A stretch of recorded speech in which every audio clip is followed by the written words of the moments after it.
So, ayan nga pala mga guys, welcome to our app, Isitaw nga pala.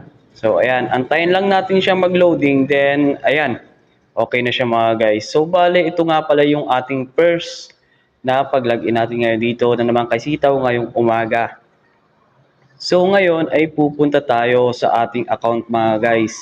Titingnan natin yung ating mga kinita ngayon. Ayan. Bali dito, ayan. Habang naglo-loading, ayan, makikita natin dito yung sold amount, yung orders completed, last month sold, total sold. Tapos meron na tayong balance guys. Bali may bubalik na sa atin na pera galing sa ating wallet nga pala mga guys na na-deliver na natin yung isang parcel or isang deliver nga pala mga guys. Bali dito meron na tayong current profit na 962. Ayan, hindi na masama siya mga guys para sa atin na nag-i-invest dito.